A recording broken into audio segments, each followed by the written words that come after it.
pertama realistis ya, jangan sampai mengganggu hal yang pokok buat masyarakat. Yaitu sekarang ini ada ancaman pangan global, krisis pangan global, kemudian perang Rusia Amerika Rusia Ukraina juga agak panjang.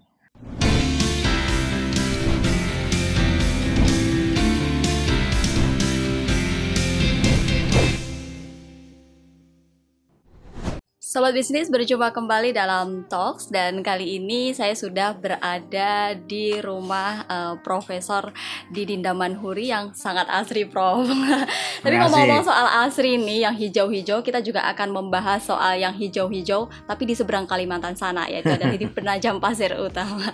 Nah, kira-kira ini apakah juga kemudian pembiayaannya juga sehijau rumah Prof?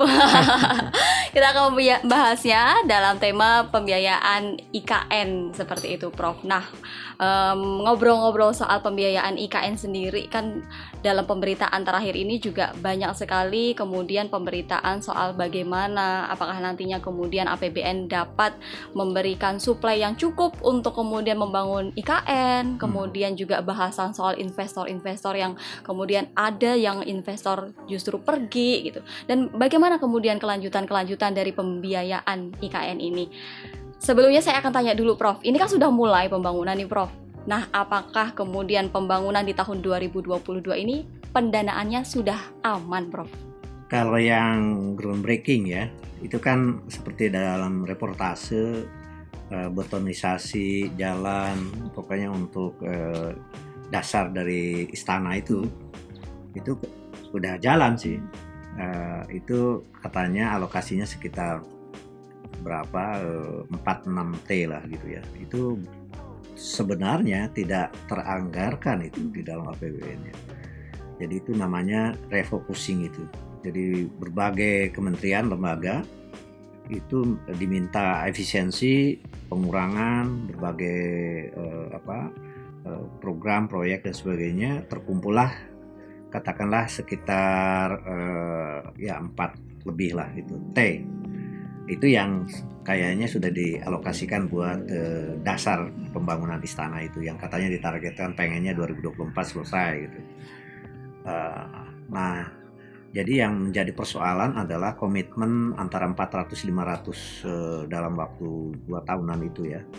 Itu yang sangat berat tadinya kan SoftBank ya dan beberapa investor lain, kemudian dari Timur Tengah itu yang diberitakan memang mereka mengundurkan diri. Nah, saya juga ditanya di berbagai forum atau podcast seperti ini bahwa mengapa dugaan saya karena memang proyek ini raksasa kan begitu. Ini multi-year sampai 2045, jadi bisa ribuan triliun itu. Nah, untuk yang sampai infrastruktur dasar saja itu antara 400-500 kan ya. Jadinya ya SoftBank itu paling andalan dengan konsorsium lah, termasuk ada yang dari Timur Tengah, tapi semuanya mundur. Dugaan saya adalah karena dari sisi intinya adalah kontroversial gitu. Dalam arti baik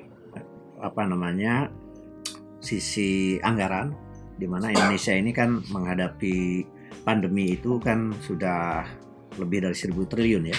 Itu dari hasil BI membeli di pasar primer surat utang negara sama dengan mencetak uang kan. Dan itu plus utang. Nah, sehingga utang pemerintah itu sudah di atas 7.000 triliun. Dan utang BUMN sudah 3.000-an, utang dalam negeri itu utang luar negeri, utang dalam negeri itu udah mendekati 2.000-an. Jadi sebenarnya berat gitu dari sisi fiscal sustainability karena itu kan ada cicilan pokok dan bunga yang harus dibayarkan. Kira-kira hitungannya sudah mengarah ke 40% dari APBN. Jadi saya dengar itu kadang-kadang dengan meminjam vehicle BUMN itu untuk membayar cicilan pokok dan bunga pun sudah dengan utang baru gitu. Nah, itu satu ya dari sisi fiskal. Ruang fiskal itu tuh karena pandemi jadi sangat terbatas begitu ya. Nah, serta merta awal 2022 lalu Rusia menginvasi Ukraina gitu. Ini yang lebih luar biasa lagi dampaknya terhadap perekonomian nasional, baik fiskal, sektor real, kemudian inflasi, sehingga dugaan bahwa perang ini juga tadinya singkat itu ternyata para ahli mengatakan akan panjang. Mengapa panjang? Karena pertama ambisi negara-negara Barat untuk ini di luar debat publik ya. Rusia itu sudah mencapai 70% sejak bubarnya Uni Soviet. Tingkat tingkat keunggulannya lah. Kalau sudah mencapai ke 100 itu ancaman buat Barat.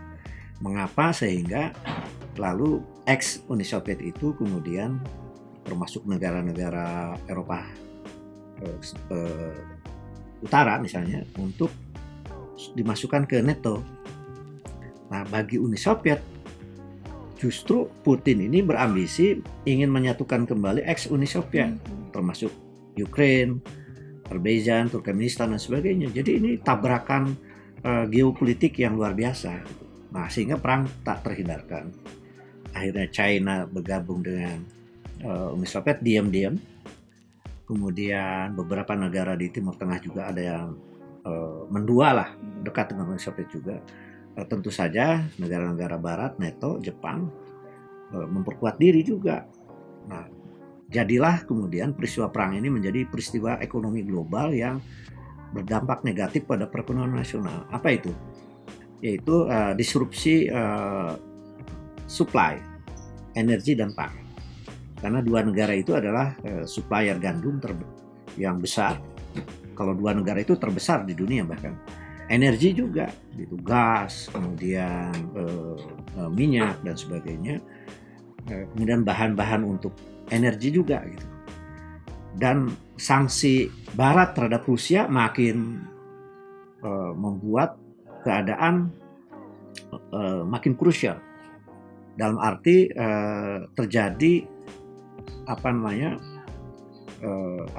timbal balik lah. Sanksi negara Barat terhadap Uni Soviet diharapkan tadinya agar berakhir perang. Justru Uni Soviet punya trup ya, karena dia suplai gas, suplai gandum, suplai bahan energi dan sebagainya, sehingga justru mempunyai efek balik sekarang ke Amerika sendiri. Dia keluar besar sekali untuk anggaran memperkuat Ukraina persenjataan. Kemudian dampak dari sanksi itu efek balik kepada biaya hidup dan sebagainya di Amerika sendiri, sehingga inflasi tertinggi sepanjang 30 tahun 8,6%. Nah, kemudian Uni Eropa juga menanggung inflasi yang sama antara 4-8%, baik Inggris, Prancis sampai Jerman. Untungnya mereka menjadi tujuan pariwisata, sehingga tidak terlalu dalam kayak Amerika. Nah, dari semua itu karena kita ini ketergantungan pangan, kebutuhan pokok dan energi sangat tinggi kepada pasar global, sehingga inflasi Indonesia juga terkerek naik. Sekarang ini udah 3,5%. Kemudian harga-harga pangan pokok rakyat juga bawang, kemudian minyak goreng terutama kemarin itu kan sangat langsung itu dampaknya, sehingga ada mafia minyak goreng. CPO dan minyak goreng tergoda lah untuk izin diam-diam, dirjennya kena dan sebagainya, kemudian komisaris dari Wilmar dan sebagainya terlibat, belum terungkap semua lagi. Kalau KPPU mengatakan bahwa owners dari 6 CPO itu seharusnya sudah punya satu alat bukti, tinggal satu alat bukti itu 50% dari keuntungan per tahun itu disita negara plus 10% dari sales itu akan disita negara. Tetapi kemudian Kejaksaan Agung mendahului. Jadi situasi itu yang menurut saya ada dua ya dampaknya ke IKN. Dua pilihan maksud saya. Pilihan pertama adalah di samping Omikron juga sudah menaikkan kembali ke 650.000 sekarang yang tervaksin, yang terdampak ya, dengan tingkat kematian juga yang naik, adalah bagaimana menghadapi dua masalah yang belum selesai ini, yang akan lama lagi. Yaitu satu adalah kembali konsisten ke keberhasilan yang lumayan Indonesia di dalam mengendalikan COVID-19, yaitu memperkuat bantuan sosial, kemudian stimulus fiskal, stimulus UMKM terutama, dan kesehatan yang kira-kira waktu itu sudah menghabiskan 2021 itu hampir 700 triliun kan. Nah, itu harus kembali diperkuat pilihannya, yaitu yang disebut pendekatan demand side. Ya. Nah, pilihan yang kedua ini yang dipakai oleh pemerintah sekarang, bahwa kalau memang ingin menghadapi pemulihan ekonomi pasca COVID, haruslah memperkuat potensi-potensi investasi. Nah, salah satunya adalah IKN, infrastruktur yang lain dan sebagainya, kemudian pendidikan, kesehatan, energi terbarukan dan sebagainya. Tetapi kalau menurut saya, nah ini baru sampai kepada sebuah kesimpulan saya, bahwa menurut pengalaman menghadapi krisis 98, yang paling berhasil itu kan di antara Asia Tenggara ini kan Thailand. Ya. Thailand itu yang paling cepat pulih. Jadi waktunya hanya 2 tahun. Yaitu diawali oleh Chuan Lepai dan Thaksin terutama, karena demand side approach. Jadi pinjaman yang puluhan miliar dolar dari IMF dipakai untuk dana siaga agar memperkuat daya beli pedesaan, masyarakat yang rentan, pokoknya masyarakat bawah. Diperkuat sampai ada rumah murah pedesaan, ada agroindustri, UMKM dan sebagainya, agroindustri menengah ke bawah ya, dan UMKM. Nah, setelah konsumen yang besar ini naik, kemudian timbullah nanti permintaan terhadap barang industri. Nah, bangkitlah korporasi. Korporasi butuh bank, bangkitlah bank. Sehingga dia tidak ada bank yang ditutup di sana. Indonesia tahun 98 paling lambat nih dibanding Asia Tenggara yang lain menghadapi krisis. Itu supply side. Jadi menutup 16 bank, membantu korporasi besar yang akhirnya dilarikan menjadi utang BLBI itu kan, yang 450 triliun itu. Dan Indonesia itu sampai membutuhkan 8 tahun. Itu hanya 2 tahun. Nah, jadi berkaca dari pengalaman itu, menurut saya ini menghadapi pandemi yang naik kembali, kemudian perang yang berkepanjangan, lebih baik demand side approach, pendekatan sisi masyarakat lah, karena PDB kita, konsumsi masyarakat itu sekitar 59%, ya kan? Investasi baru 15%. Jadi perkuat dulu ini menurut saya. Jadi kembali sekarang apalagi ada ancaman yang sudah diumumkan juga oleh Presiden Jokowi, yaitu krisis pangan global. Tapi menurut Presiden Jokowi sendiri tetap berkomitmen bahwa nantinya pemerintah melalui APBN akan menyumbang 20% dari target keuangan pembangunan IKN sendiri. Ya boleh saja, itu hitungan-hitungan di atas kertas. Tapi kan apakah harus hari ini? Pertanyaan kita itu, apakah harus hari ini 20%? Jebol dong. Tapi kalau seandainya jebol itu nanti akan dibagi-bagi per tahunnya, apakah juga mampu kok? Menurut saya enggak. Tidak aman. Jadi menurut saya ya, setahun ini adalah pendekatan demand side diteruskan.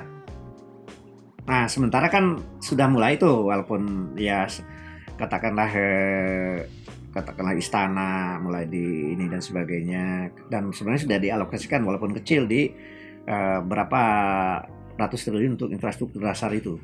Ya, untuk infrastruktur dan dasar macam-macam, termasuk kereta cepat itu. kereta cepat, kemudian tol di Sumatera dan sebagainya, diteruskan itu, IKN itu juga tidak besar-besar amat gitu. Jadi ya meneruskan itu saja paling. Nah, jadi perintah undang-undang dilaksanakan tetapi tidak mengganggu sustainability fiskal. Lebih baik kita menghadapi krisis pangan global, kemudian memperkuat konsumsi masyarakat dengan bantuan sosial yang tetap dipertahankan, stimulus UMKM, karena memang yang terbukti sumbangan kemarin sekitar 4-5% itu dari konsumsi dan UMKM.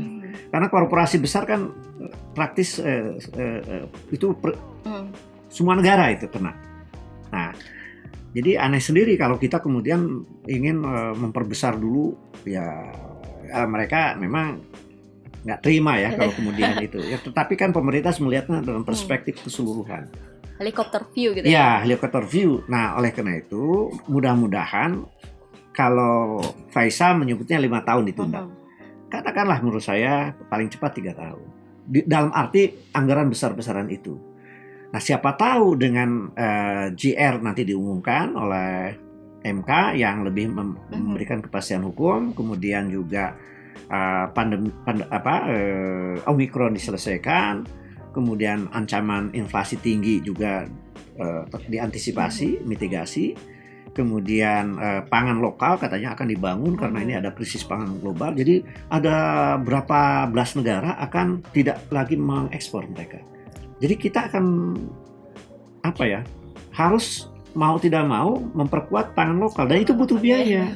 Jadi sebenarnya masih banyak kemudian tugas-tugas yang sebenarnya harus diselesaikan dulu sebelum kita fokus ke IKN. Betul. Tapi kan kemudian pemerintah tetap getol untuk melakukan pembangunan IKN. Memang ada, sudah dialokasikan juga sih di dalam infrastruktur, tapi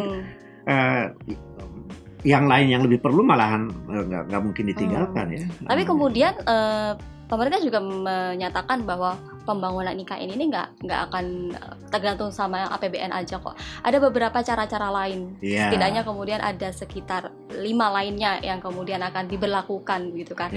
Kemudian Luhut Binsar Panjaitan juga sudah kemudian mencari-cari investor. Ya walaupun kemarin SoftBank akhirnya kemudian mundur gitu kan dengan Uni Emirat Arab sendiri gitu kan. Nah, sebenarnya seperti apa sih Prof?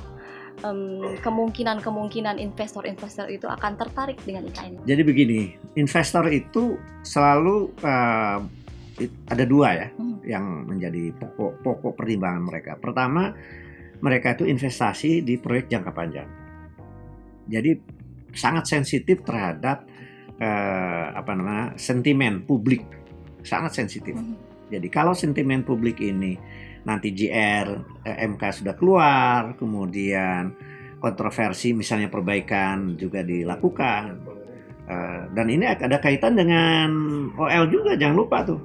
Jadi undang-undang IKN dengan undang-undang Ciptaker itu erat, dan itu misalnya dua-duanya meminta perbaikan, saling berkait. Karena kalau ini 2 kontroversi ini tidak diselesaikan, tetap investor itu akan menimbang sensitivitas publik Indonesia. Artinya tuh mereka tidak hanya semata-mata hitungan angka nominal, enggak, pasti itu. Jadi itu investor itu satu pertimbangannya itu. Yang kedua itu di antara mereka tuh itu biasanya sudah ada semacam peer group ya. Dalam arti kalau SoftBank itu dianggap memimpin untuk investasi itu, maka yang lain misalnya dia hengkang, maka yang lain diikut hengkang, kan begitu. Karena semacam parameter gitu ya. Iya, semacam parameter. Dan mereka punya desk ya untuk mengevaluasi seluruh aspek, pasti itu. Nah, sehingga menurut saya ini kan yang tadi misalnya yang sudah berjalan ada yang sudah teralokasikan sekitar 6T gitu ya, untuk jalan, untuk istana dan sebagainya. Infrastruktur awal lah ya, awal sekali. Kemudian JR juga akan keluar nih keputusannya. Nah, itu sudah mulai ada tanda-tanda tentang kepastian hukum. Plus perbaikan dari Undang-Undang Ciptaker yang itu 2 tahun itu diberi kesempatan untuk memperbaiki. So kalau 2 tahun juga tidak ada perbaikan, maka nanti inkonstitusional penuh, akan penuh, dianggap bertentangan dan itu harus batal demi hukum. Nah oleh karena itu harus serius juga masalah ketenagakerjaan, masalah lingkungan di dalam OL itu ya. Sekarang menahan diri itu Pak investor. Ya, kalau untuk hal-hal yang bersifat jangka panjang terutama. Jadi mereka melihat investasi yang betul-betul misalnya mobil listrik, baterai ya nggak ada masalah itu sekarang udah rame. Tapi yang lain-lain mereka tahan gitu. Nah, jadi pemerintah di sini harus menimbangnya secara komprehensif gitu. Karena kalau hanya mengukurnya dari reaksi di DPR itu udah sulit ya pemerintah karena ini memang check and balances tidak berjalan.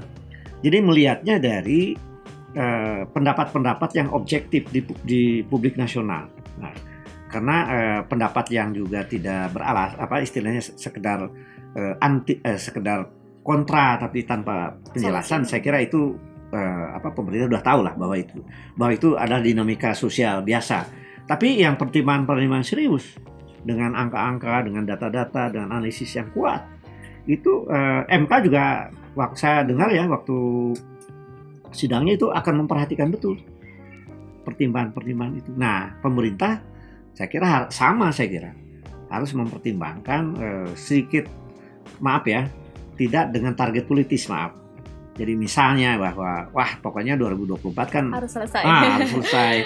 Yang katanya istana bahkan sudah upacara bendera di sana. Itu menurut saya ya jargon saja, tetapi yang lebih substansial lebih baik perhitungannya dari sisi fiskal, sustainability, kemudian sentimen publik sehingga investor lebih tertarik untuk melihat proyek jangka panjang ini kan gitu. Yang utama adalah kepastian hukumnya ya. Kepastian hukum. Karena itu akan juga membuat ketertarikan dari investor. Betul. Namun Prof, apa yang kemudian sebenarnya yang mungkin sedang direncanakan oleh pemerintah gitu hingga saat ini investor-investor yang mungkin tertarik dengan proyek IKN ini kenapa kok belum juga dipublikasikan? Sebenarnya sudah sejauh mana sih pembicaraan? Kalau menurut saya memang ini juga sebuah trik, Prof. Betul, wait and see juga. Artinya itu investor sekelas SoftBank sudah mundur itu memang berat ya, pukulan berat bagi investor lain, dianggap sebagai peer group ya, dianggap sebagai sinyal gitu bahwa memang belum aman betul kan untuk investasi yang berjangka panjang sampai 2045 itu. Nah oleh karena itu menurut saya sih sederhana aja. Perhatikan JR MK tentang undang-undang IKN dan seriuslah memperbaiki apa yang diminta MK dan publik tentang undang-undang Omnibus Law karena itu terkait dua-duanya. Saya kira sederhana itu. Sementara bahwa yang relatif kecil itu diteruskan begitu kan. Nah, dan harus realistis saja gitu. Harus realistis bahwa nanti misalnya harus menunggu 2 tahun lagi, 3 tahun lagi, ya kalau memang itu objektif, nggak perlu dicampurkan dengan target politik kalau menurut saya. Itu yang bisa menjebak kalau menurut saya, menjebak gitu. Ya kita harus belajar dari Hambalang, dari segala macam itu yang sebelum-sebelumnya sudah terjadi kan. Jadi Hambalang sampai sekarang kan mangkraknya. Nah itu hati-hati gitu menurut saya. Tapi Prof, kalau seandainya kemudian dilakukan penundaan, apakah juga nantinya dalam waktu penundaan tersebut pemerintah ataupun dengan segala investor-investor yang akan hadir? Bukan penundaan sebenarnya, penundaan itu substansial ya. Dalam arti penundaan penjedaan lah. Iya, jeda lah. Lebih ke jeda gitu. Saya kira mereka akan terus mengikuti segala perkembangan yang di MK, perdebatan publik antar ahli ya. Karena ini yang pertimbangan ini ternyata kan bukan hanya yang sifatnya ekonomi teknis ya. Itu yang lingkungan hidup, pertanahan. Itu mereka punya desk untuk mereka pasti selengkap apa yang diteliti oleh para peneliti Indonesia juga gitu kan. Nah ini saya nggak ngerti nih, kalau itu bukan wilayah saya. Yang mengejutkan kan ketika para jenderal atau laksamana atau marskal yang ada di kelompok JR itu pendapatnya sudah disampaikan ke MK tentang kalau menurut mereka nggak terlalu secure di tempat situ. Nah, yang mengejutkan adalah pendapat seorang Gubernur Lemhanas yang dia adalah masternya 3 itu di bidang geopolitik, geostrategi, militer dan sebagainya, persenjataan. Itu agak tidak secure secara geografisnya ya. Karena dekat sekali dengan Korea Utara dan China itu. Nah itu saya di luar itu menambah ini loh, bagi investor itu menambah pertimbangan gitu. Nah tapi oke, kalau itu sih silahkan itu beyond ekonomis ya. Tapi yang wilayah saya juga memang perlu ditimbang betul ya menurut saya. Nah jadi investor nasional pun apalagi dikala terhempas oleh pandemi, oleh perang dan sebagainya, tentu saja lebih banyak menunggu investor luar kalau menurut saya.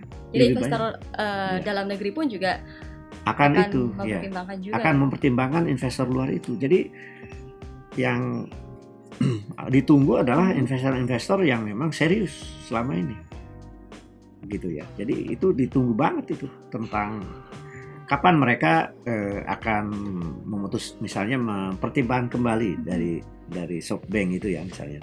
Kemudian ada 2-3 lagi yang lain kan, yang itu kan rombongan biasanya, ada semacam konsorsium ya, termasuk yang Sovereign Wealth Fund. Iya, nah ini Prof terkait SWF-INA sendiri, ya, gitu kan, yang tentu juga mengemban tugas juga ya Prof ya. Betul. Nah itu kan Arab Saudi sama Qatar sama itu yang memang kuat sekali di dunia ini. Selain Norwegia kan Timur Tengah yang kuat itu SWF itu. Nah tapi mereka tetap sinyalnya tetap dari para investor itu, SoftBank itu tetap itu. Ya kalau dari sisi kita sendiri Prof, SWF-INA-nya sendiri apakah kurang giat atau gimana Prof? Ya terganggu oleh pandemi kemarin kan, ketika lagi di setting sebelum pandemi bahwa sudah tertarik ya dari Timur Tengah segala macam. Jadi mereka ya masalahnya pandemi sih. Tapi Prof, banyak pakar kemudian menyatakan bahwa saat ini kan pandemi sudah mulai terkendali dan akan menuju ke post pandemi gitu. Ya. Tentunya diiringi dengan program-program post pandemi sendiri. Nah, apakah kemudian ini juga akan menjadi angin segar bagi pendanaan IKN? Bisa jadi, bisa jadi. Bisa memberikan cukup dana untuk kemudian pembangunan di beberapa tahap ke depan. Iya, jadi memang ini belum selesai juga ya. Tiba-tiba Omikron naik lagi nih. Nah, jadi karena kita nggak tahu ya, ini peristiwa di luar kemampuan manusia ya. Tiba-tiba Shanghai lockdown gitu, kemudian dugaan bahwa dari 650.000 ya puncaknya bulan kemarin, dan katanya ramalannya Juli nanti harus dilihat. Itu apakah Omikron ini, kemudian bahkan Pak Luhut sudah bilang kemungkinan bisa jadi ada pembatasan lagi gitu. Itu belum tahu kita. Bahwa Pak Luhut saja sudah sampai kepada mengatakan tidak mustahil ada pembatasan lagi.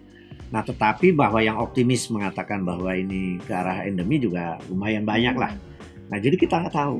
Nah, ini yang menentukan apakah penyakit ini akan menjadi endemi, dan kemudian harus seperti apa sikap atau respon fiskal kita.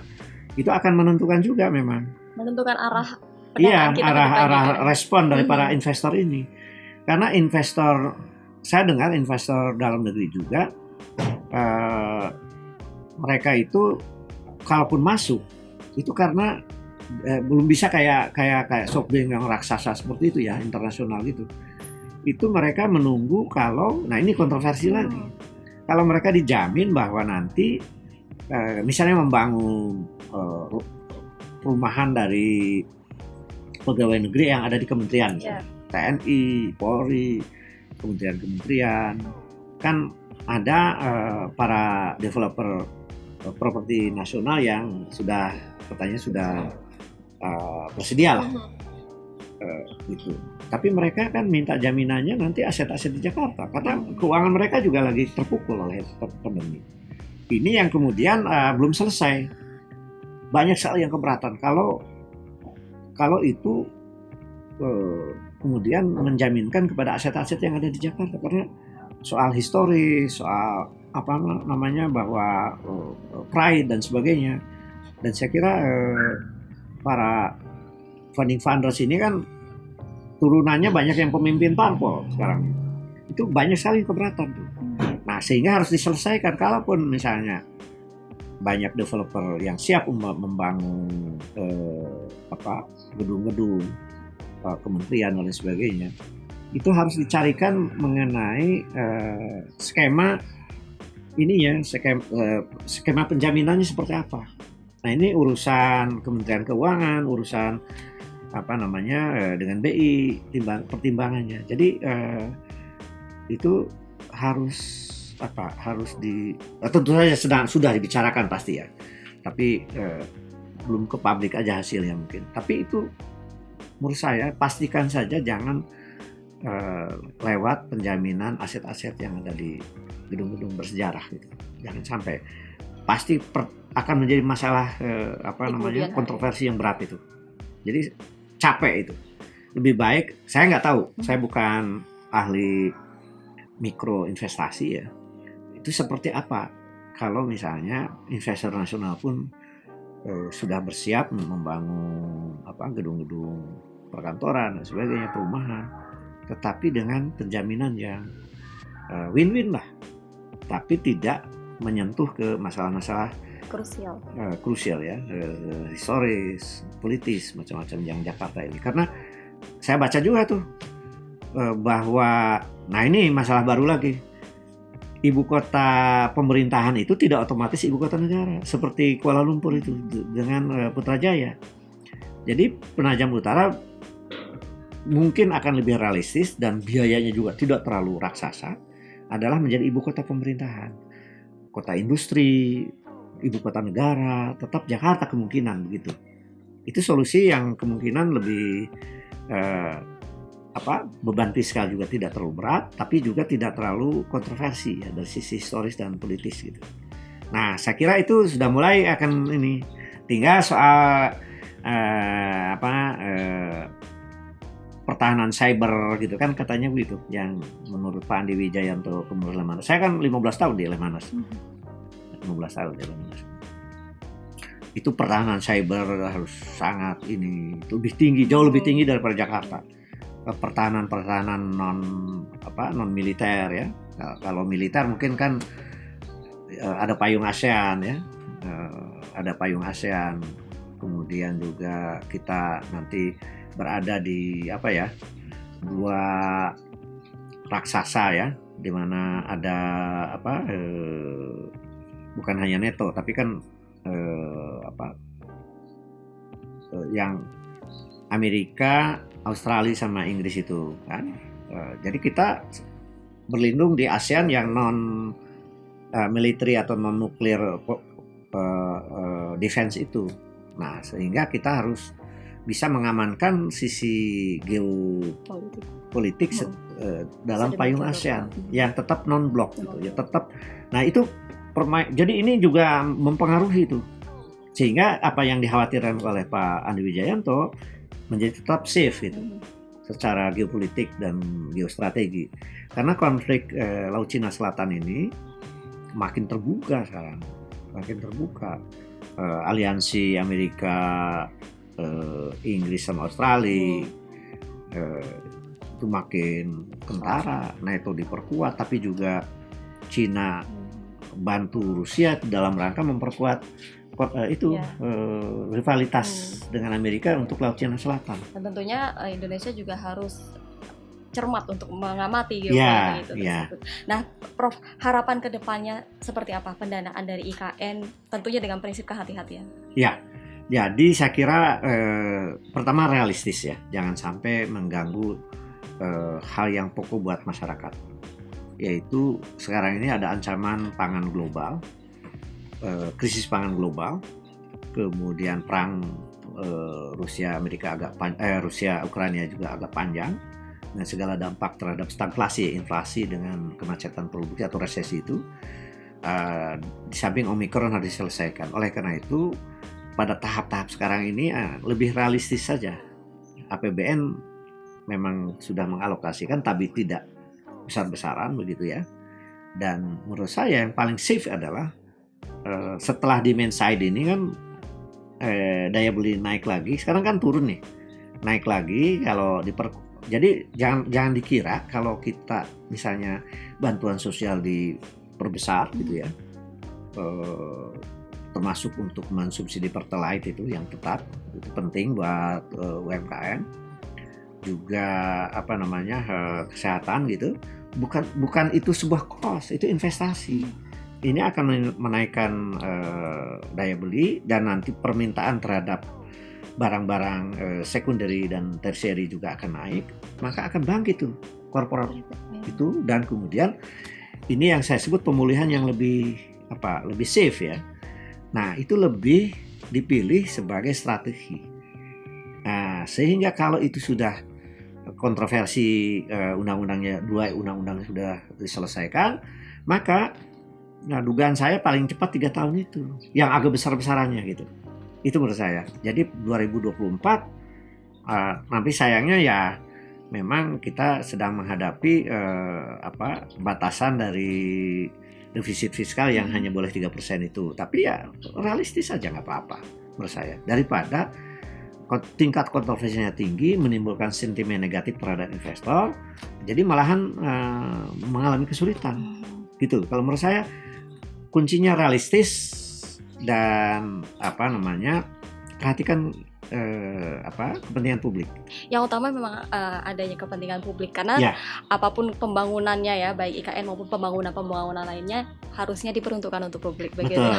Terima kasih sekali atas waktunya. Sama-sama. Prof. Didin, atas waktu dan perbincangannya kita hari ini.